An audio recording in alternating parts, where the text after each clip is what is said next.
Hello, student of class 7. In this video, we have discussed about the soil profile. So after this video, you will be able to know about composition of soil, what is humus, soil profile and its different layers, composition of soil in different layers. So let us move forward. What the soil is. First of all discuss what is soil. सो बच्चों, जैसे कि हम soil की बात कर रहे हैं, यदि हम पूछते हैं कि व्हाट इज़ सॉइल, सिंपल सा आप आंसर होगा आपका यस इट इज़ मिट्टी। पर हम यदि केवल मिट्टी की बात करें तो मिट्टी से तो भाई बहुत सारी चीज़ें जुड़ी हुई हैं। Obviously there are many songs related with mitti, और मिट्टी जो है कई बार लोग बोलते हैं मिट्टी से जुड़े रहना चाहिए, तो हमें ये सब हालांकि डिस्कस नहीं करना है। We are discussing about the scientific views of regarding soil. तो सॉइल क्या है, तो सबसे पहले हम यदि अपनी बेसिक नीड्स की बात करें, they are what is the basic needs of anyone किसी की भी बेसिक नीड्स क्या हो सकती हैं, they are food, clothes and shelter. So food, clothes and shelter, ये जो हमारी बेसिक नीड्स हैं, इनको फुलफ़िल करने में जो हमारा मोस्ट इम्पॉर्टेंट नेचुरल रिसोर्स है दैट इज़ सॉइल। तो सबसे पहले हम डिस्कस करते हैं how it is fulfil the requirement of food, किस तरह से ये हमारे फूड रिक्वायरमेंट को कंप्लीट करता है। तो सॉइल जो है, जो कि एक नेचुरल रिसोर्स है जो प्रकृति के द्वारा हमें दिया गया है, एक वरदान है, तो ये फूड जो हमारे रिक्वायरमेंट है कैसे फुलफ़िल करता है, obviously by the mean of agriculture. हम जानते हैं कि बिना सॉइल के एग्रीकल्चर या फार्मिंग इज़ नॉट पॉसिबल। जब फार्मिंग होती है, there we cultivated the grains, then we get the grains और food material for our home, और हम अपनी फूड रिक्वायरमेंट्स को कंप्लीट करते हैं। तो सबसे पहले it is very necessary for the agriculture purpose and farming purpose. Next जो हमारा है क्लोथ्स। सो क्लोथ्स के बारे में डिस्कस करें, if we discuss about the natural fibres, they are cotton and jute और any plant. So plants require soil for their proper growth, है ना। कुछ प्लांट्स ऐसे होते हैं जिनके लिए सॉइल की ज़रूरत नहीं होती, लेकिन 99% जो हमारे प्लांट्स हैं उनके लिए soil is very important resource for their growth and development, है ना। तो उसके हिसाब से जो हमारे नेचुरल फाइबर्स है cotton and jute, they cultivated in the soil, then the people do the farming of those natural resources, natural fibers, and we get the clothes. तो इस तरह से सॉइल जो है वो हमारे क्लोथ्स की रिक्वायरमेंट को भी पूरा कर रहा है। और लास्ट जो हमारा रिक्वायरमेंट है that is shelter. So shelter की यदि हम बात करें भाई, तो मिट्टी के बिना क्या शेल्टर पॉसिबल है? Is it possible that we can make the houses without ground के बिना क्या हम हाउस बना सकते हैं, कोई बिल्डिंग कंस्ट्रक्ट कर सकते हैं? ऑब्वियसली नॉट, क्योंकि किसी भी चीज़ को कंस्ट्रक्ट करने के लिए there is the requirement of a base, और बेस कहाँ है? Base is the soil. So soil ये को यदि हम बोलें तो soil is a natural resource which is very important for the growth and development of a person or all living beings, because it provides food, clothes and shelter for everyone. ठीक है, so it forms the upper surface of the earth where life thrives and it basis of all agriculture. यहाँ पर मैंने लिखा हुआ है कि अर्थ जो है उसका जो अपर सरफेस है दैट इज़ सॉइल, और यहाँ पर आपके बहुत तरह के जीवन पलते हैं और सभी के लिए ये एक बेस प्रदान करता है लाइफ के लिए। ओके, अब उसके बाद जो हम नेक्स्ट चल रहे हैं, due to physical and chemical weathering of rocks. What is weathering, we will discuss in the next slide. तो विदरिंग की जो प्रोसेस के बाद जो सॉइल एक्चुअली इसमें कंपोजिशन है क्या, तो it comprise of minerals and gravels, microbes, insect, decaying organic matters, nutrients, water and air. So it is the composition of all these material which we are discussing in this slide. So how it forms, let us discuss in our next slide, the process of withering. Here the process of withering we are going to discuss. तो simple यदि हम withering बोलें, it is the broken down of huge rocks into small particles. यदि हम बहुत simple language में इसको कहेंगे तो ये कहेंगे कि बड़ी बड़ी चट्टानों का टूट करके छोटे छोटे फाइन पार्टिकल्स में कन्वर्ट हो जाना विदरिंग बंद होता है। लेकिन विदरिंग जो इसको हम इतना ईजिली बोल पा रहे हैं, एक्चुअली में क्या ऐसा है क्या? नहीं, ऑब्वियसली, बिकॉज इस प्रोसेस को होने में हज़ारों साल लग जाते हैं, क्योंकि बड़ी बड़ी चट्टानों को तोड़ना, आप कहेंगे इसको मशीन से तोड़ सकते हैं या फिर हमारे पास और भी मीन्स हो सकते हैं, लेकिन बच्चों एक्चुअली में हम कितना तोड़ेंगे? एक नेचुरल प्रोसेस चल रहा है, इस प्रोसेस को चलने में हज़ारों साल लग जाते हैं। तो विदरिंग का प्रोसेस यदि हम डिस्कस करें तो यहाँ पर कुछ चीज़ें हैं जो विदरिंग प्रोसेस में बहुत ही ज़्यादा इंपॉर्टेंट है। They are water, ice, acid, salt, plant, animals and changes in temperature. So ये सारे एजेंट हैं, वाटर हुआ, आइस हुआ, एसिड हुआ, सॉल्ट, प्लांट्स, एनिमल्स, ये सभी एजेंट हैं विदरिंग प्रोसेस को करने के लिए। ये सारे के सारे रिस्पॉन्सिबल हैं। कैसे, लेट अस डिस्कस नाउ। देखिए होता क्या है, जो बड़ी आपको ये पता है कोई भी चीज़ जब गर्म होती है तो वो एक्सपैंड होती है। ऑब्वियसली किसी का टेम्परेचर बढ़ रहा है, मतलब टेम्परेचर जब बढ़ता है तो चीज़ एक्सपैंड होती है। तो उसी तरह से during the day time when there is sunlight, when there is a warming around, जब बहुत ज़्यादा गर्म है आसपास, तो उस समय क्या है, जो आपकी बड़े बड़े ह्यूज रॉक्स हैं उस सनलाइट की वजह से दे बिकम्स वार्मर, एंड वार्मर होने की वजह से they become expanded in their size. वो क्या होंगे, अपने साइज़ में एक्सपैंड करेंगे। एक्सपैंड करने की वजह से during the day time they becomes expanded form. Now जब रात का समय आया तो सन तो वहाँ पर नहीं है, और टेम्परेचर भी अचानक से क्या हो जाएगा, टेम्परेचर में भी फॉल हो जाएगा। तो टेम्परेचर फॉल होना मतलब टेम्परेचर में गिरावट आ जाने की वजह से जो टेम्परेचर ड्यूरिंग द डे था वो रात के समय नहीं होगा। नहीं होने की वजह से क्या हुआ, वहाँ पर जो आपके जो रॉक्स हैं वो एक्सपेंड हुए थे, वापस अपने ओरिजिनल साइज़ में आने लगेंगे। अब ये जो प्रोसेस हो रही है continuously during the day and night, expansion and contraction, इस प्रोसेस के बार बार होने की वजह से चट्टान जो है वो हर तरफ से बिल्कुल एक सिमिलर वे में तो एक्सपैंड होती नहीं है, या सिमिलर वे में कॉन्ट्रैक्ट तो होती नहीं कि एक तरीके से ही हो रही है, कहीं भी हो सकती है, कहीं भी नहीं भी हो सकती है। तो इस प्रोसेस के कंटिन्यूसली होने से there are formation of some cracks in the rocks. तो क्या हो जाता है, रॉक्स में कुछ क्रैक पड़ जाते हैं। क्रैक समझते हैं ना, दरारें पड़ जाना। जैसे आपने देखा होगा गर्मी के समय आपके बहुत सारे घरों में दरारें पड़ जाती हैं। एक्चुअली होता क्या, यही प्रोसेस होता है। गर्मी पड़ने से चट्टानें एक्सपेंड होती है, हर चीज़ एक्सपेंड होती है, और एक्सपेंड होने की वजह से एक्सपेंड हो रही है, रात में कॉन्ट्रैक्ट हो रही है, तो क्या हो रहा है, इसकी वजह से उसमें क्रैक्स फॉर्मेशन हो रहा है। तो क्रैक फॉर्मेशन होने की वजह से अब जब क्रैक्स पड़ गए तो धीरे धीरे वो छोटे छोटे चट्टानों में, छोटे छोटे पार्टिकल्स में वो टूटेगा ही। हवा चलेगी तो लगा तो मिट्टी गिर गई नीचे, या चट्टान गिर गई नीचे, तो यही चीज़ वहाँ पर हुई, और वो जो है वो धीरे धीरे समय के साथ साथ वो स्मॉल पार्टिकल्स में कन्वर्ट हुआ और सॉइल फॉर्मेशन वहाँ पर हुआ। तो ये तो था टेम्परेचर का असर। अब हम आगे डिस्कस करें how water plays an important role. पानी किस तरह से इंपॉर्टेंट रोल इसमें प्ले कर रहा है। तो एक विदरिंग का प्रोसेस वहाँ भी होता है। कैसे, जैसे मान लीजिए क्रैक्स चट्टान में तो पड़ गया भाई, चलिए ठीक है। अब चट्टान ने सोचा कि चलो क्रैक पड़ गए, कोई बात नहीं, थोड़ा बहुत तो चलता है, क्योंकि एक एज के बाद तो भाई सभी बूढ़े होते हैं, लेकिन हम it is just for fun, मैं इसको कह रही हूँ, इसको आप अदरवाइज़ ना लें। तो चट्टान ने सोचा चलो कोई बात नहीं, क्रैक्स पड़ गए, कोई नहीं। अब देखिए उसको और डबल मार कैसे पड़ी, जैसे ही बारिश हुई चट्टान के अंदर जो क्रैक्स थे उसमें पानी भर गया। अब जब पानी भरा तो चट्टान को लगा थोड़ा सूदिंग लग रहा है भाई, अच्छा लग रहा है, लेकिन इसका देखिए रिजल्ट क्या हुआ। कभी कभी क्या होता है चट्टान में जो पानी भर गया और टेम्परेचर बहुत ज़्यादा डाउन चला गया, मान लीजिए 0 डिग्री सेल्सियस और माइनस में चला गया, at that time that water becomes ice. जो चट्टान के अंदर जो पानी भरा था वो किस में कन्वर्ट होगा, आइस। और आइस का क्या है, सरफेस एरिया जब बढ़ेगा तो वो भी एक्सपेंड होगा भाई। जब आइस ने अपने आप को एक्सपेंड किया तो जो क्रैक्स थे चट्टान के अंदर वो और ज़्यादा ह्यूज होते चले गए, बड़े बड़े क्रैक्स में कन्वर्ट कर चले गए। तो जो चट्टान कुछ समय बाद टूटनी थी वो और जल्दी टूट गई।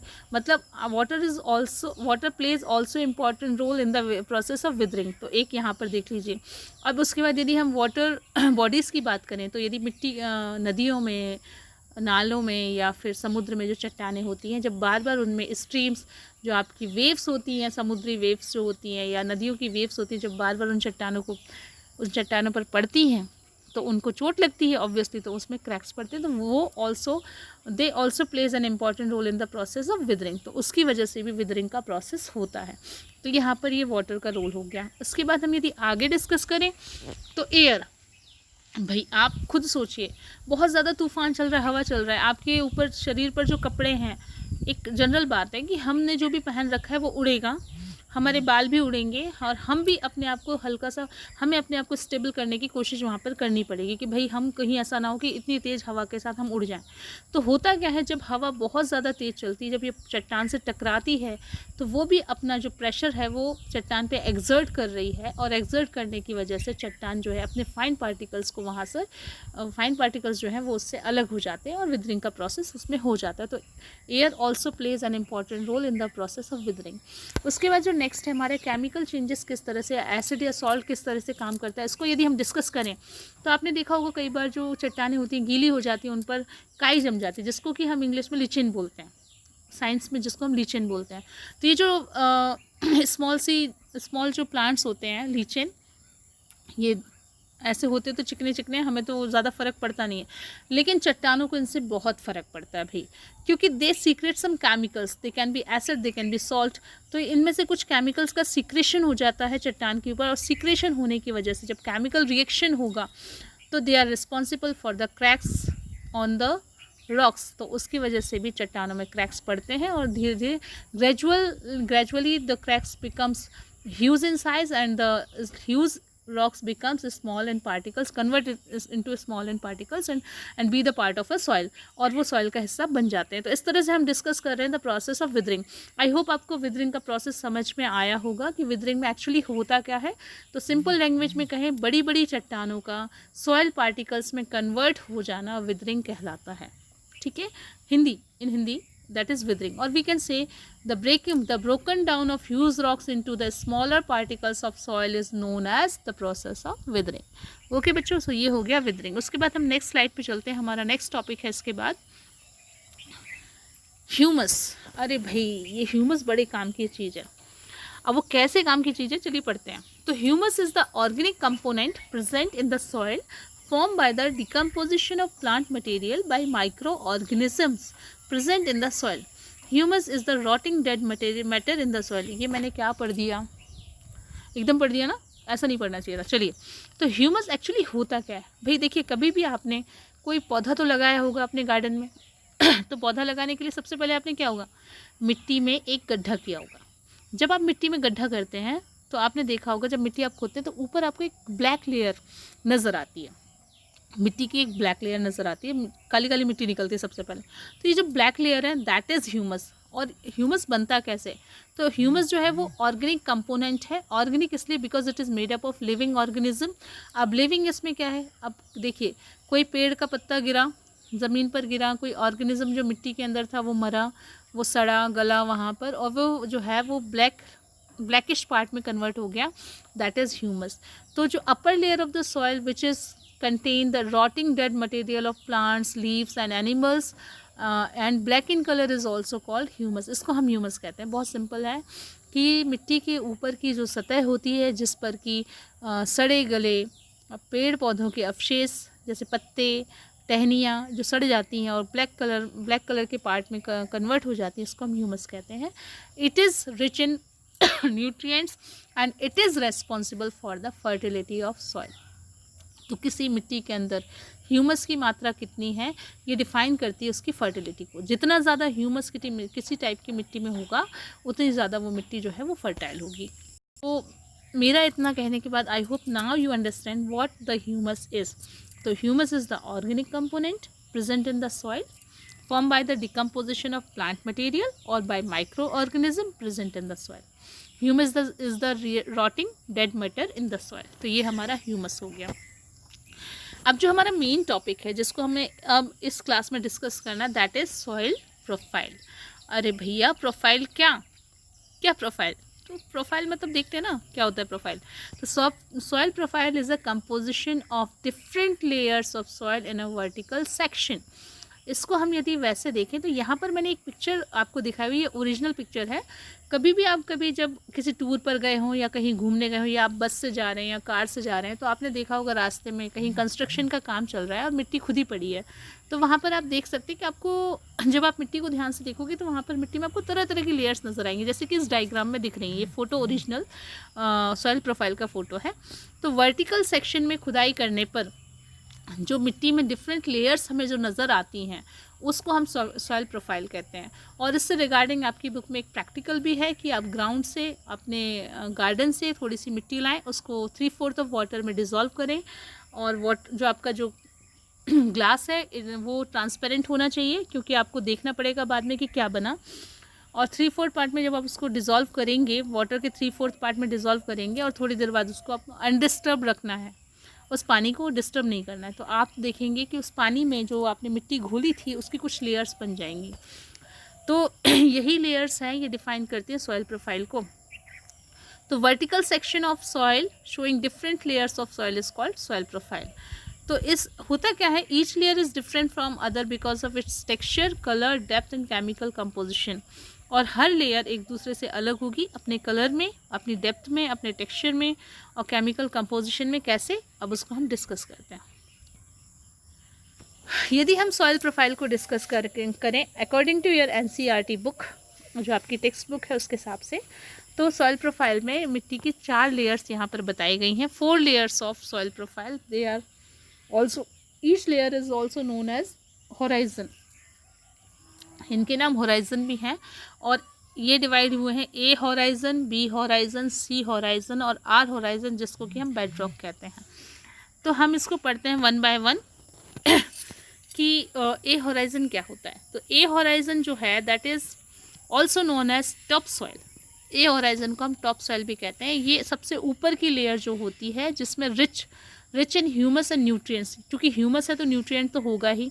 जो ह्यूमस में बहुत ज़्यादा रिच होती है, ब्लैकिश कलर होती है, बहुत ज़्यादा सॉफ्ट होती है और बहुत ज़्यादा पोरस होती है। पोरस मतलब एयर स्पेस इसमें बहुत अच्छा होता है ताकि वाटर होल्डिंग कैपेसिटी इसकी बहुत ज़्यादा होती है। So the upper layer of the soil which is very soft and porous and also contain rich in humus and nutrients. It can absorb water and having the more water holding capacity is known as A horizon. तो A horizon क्या है, मिट्टी की सबसे ऊपर की सतह जिसमें कि ह्यूमस पाया जाता है और ह्यूमस होने की वजह से इसमें न्यूट्रिएंट्स की जो क्वांटिटी है वो भी बहुत ज़्यादा होती है। इसके साथ ही यदि हम डिस्कस करें, so the roots of any plants reach in this horizon. जितने भी प्लांट्स ग्रो होते हैं हमारे आसपास, उन सब की रूट्स जो हैं वो ए होराइजन में ही होती हैं।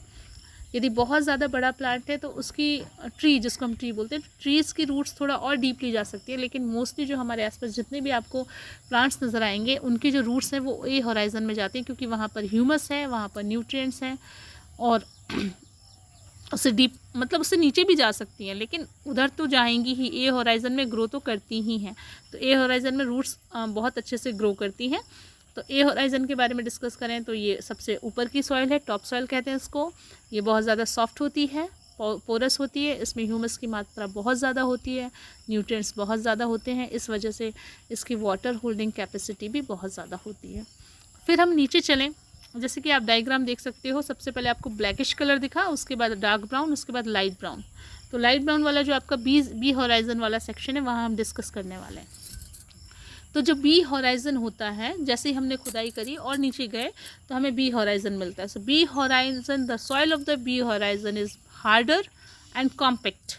हार्डर मीन्स इसलिए क्योंकि ये इसमें जो है इस एयर स्पेस थोड़ा कम होता है, इस वजह से ये हार्डर है, और हार्ड है तो कॉम्पैक्ट भी होगी।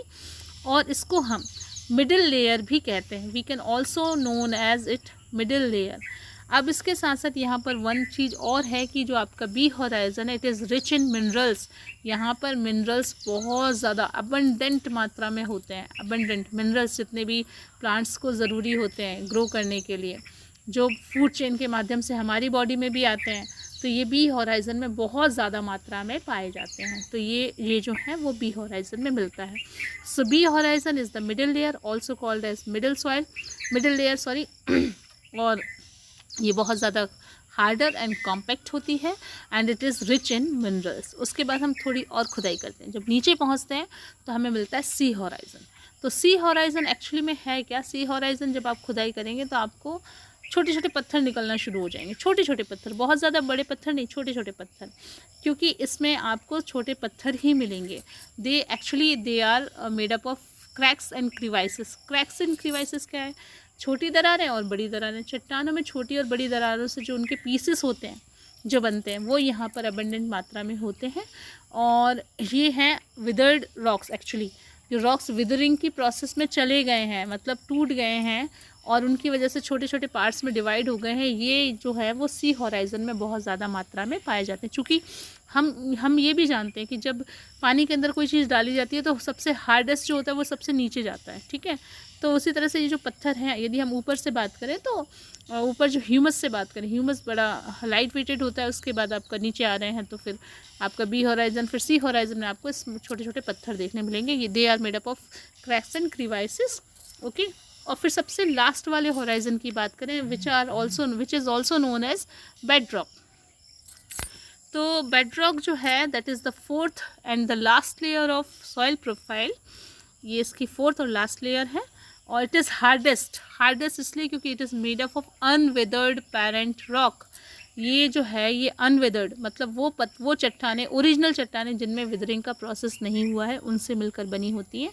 जैसा आप डायग्राम में देख सकते हो, तो सबसे नीचे आपके पेरेंट्स रॉक होते हैं जो अनवेदर्ड हैं, जिनमें विदरिंग का प्रोसेस नहीं हुआ है। तो ये था हमारा सॉइल प्रोफाइल। होप बच्चों आपको समझ में आया होगा। इसके बाद हम अपनी नेक्स्ट स्लाइड पे चलते हैं।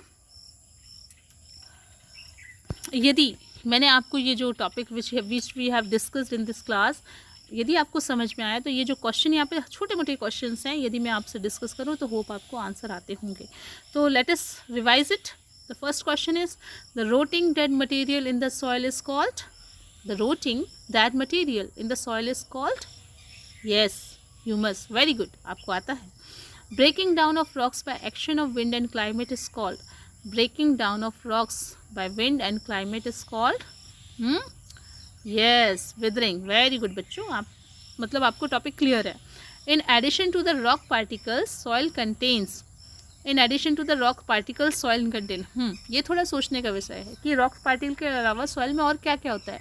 यदि आप ध्यान दें तो सबसे पहले हमने डिस्कस किया था, तो soil also contain water and air. Soil में वाटर और एयर भी होता है, तो इसमें आंसर आपका आएगा एयर, वाटर एंड मिनरल्स भी होते हैं, तो आप ये लिख सकते हैं यहाँ पर। नेक्स्ट क्वेश्चन है humus and smallest size of particles rocks from, तो humus and the smallest size of particles rocks form कौन सा हॉराइजन बनेगा भाई, यस, ए हॉराइजन।